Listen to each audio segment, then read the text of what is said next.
Não, ninguém nasce imbecil ou sem noção do mundo. A gente é feito de imbecil. Não é isso? Existem forças que têm interesse nisso, ou seja, existem forças econômicas, no nosso caso, que têm interesse na distorção sistemática da nossa realidade. É exatamente o que acontece com a nossa mídia. Quer dizer, a nossa mídia, ela é a pior mídia do mundo. Né? Quer dizer, ela não tem nenhuma pluralidade, não há divergência de opiniões, né? E é uma mídia que é, digamos assim, ela é a boca do capital financeiro. Normalmente as pessoas acham que a manipulação midiática é sempre política, ou seja, tem a ver com o Estado, etc. Mas essa manipulação, e existe no nosso caso, ela pode estar centrada no mercado. Né? O que mostra como as forças de mercado são invisibilizadas entre nós. Né? E a nossa mídia é uma espécie de boca da fração financeira do capital entre nós hoje em dia. Né? Então ela distorce, quer dizer, enquanto a fração financeira organiza o assalto da população como um todo, via juro, via dívida pública, via isenções fiscais de bancos e de empresas, que é a real corrupção, né? Que é 1 bilhão de vezes maior do que a merreca que a Lava Jato disse ter recuperado aos cofres públicos, o que é uma demonstração, né, da farsa que isso significa, né? Quer dizer, dessa corrupção ligada apenas ao Estado e à política, porque é uma forma de você fragilizar, criminalizar a política, porque o sistema político foi montado assim, desse modo, para que o mercado pudesse comprá-lo. Essa é a história. Né? Então o sistema político inteiro tem que ser refeito. Essa é a discussão que nunca se põe na nossa mídia. Né? A mídia sempre fulaniza a corrupção, né, para continuar ganhando com ela. Né? Ou seja, então o esquema real de poder entre nós não está no Estado, nunca esteve. Né?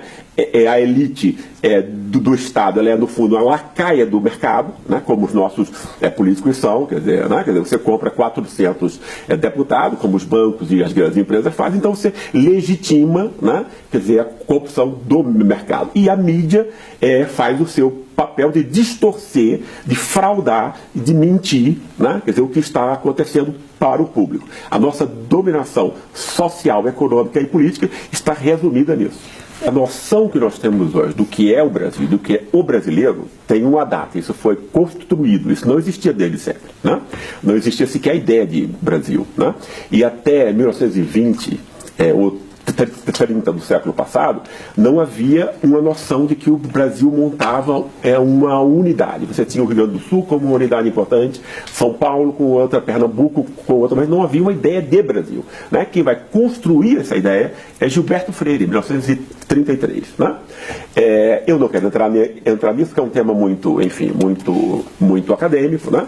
Mas ele constrói essa ideia de que a gente vem de Portugal e tal, que é uma história que não é verdade, porque em Portugal não havia escravismo e no Brasil havia escravismo desde o ano zero, e a partir do escravismo se montam todas as relações da forma de família, de justiça, de política, de economia. Então a gente descende do escravismo. Obviamente, de um modo óbvio, né? Os seres humanos são construídos por instituições, né? Quer dizer, não por um sangue, DNA que se transmite de avô ou pai e tal. Então, não vem de Portugal. Né? Mas o que é mais interessante é que a elite econômica de São Paulo, quando ela perde o poder político em 1930 para Getúlio Vargas, quer dizer, que era um representante de elites subordinadas, apoiado pela classe média, ou seja, Getúlio chega ao poder em 1930 no bojo do primeiro grande movimento de classe média entre nós, que é o tenentismo, que começa em 1922. Né? Ele começa no exército, mas ele se espraia pelas grandes cidades. Né? E é um movimento que ele aponta tanto para a esquerda, quanto para a direita, quanto para o centro, como sempre foram os movimentos de classe média no século XX, ou quando a classe média era uma pequena burguesia no século XIX, idem, apontar para todos os lados. Né? O que foi que a elite paulistana fez? Olha, eu preciso controlar a classe média, né? Controlar a classe média pelo espírito, porque é a classe média que lê, letrada, porque as classes populares, os novos escravos, não é isso? E a classe trabalhadora, essa elite manda descer o pau, manda assassinar, etc. Né? É uma elite sanguinária, né? Quer dizer, até hoje, né? Etc. Quer dizer, com a classe média, que no fundo a função social da classe média é exercer a dominação em nome dessa elite que é muito pequena. Então, precisa de delegados que vão supervisionar, controlar a produção no mercado, legitimar, justificar a dominação, etc, etc. A classe média faz isso. Esse é o papel dela, né? E a elite precisava, então, da classe média. Ela não pode mandar bater na classe média. A classe média tem que conquistar, né, pela cabeça, pelo convencimento. Então se criam, nessa época, os grandes jornais que funcionam até hoje. Né? Os mesmos jornais que sempre mentiram sobre o que era o país e sempre mentiram em nome dessa pequena elite. Né?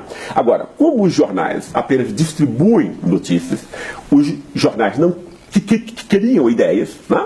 Não é isso?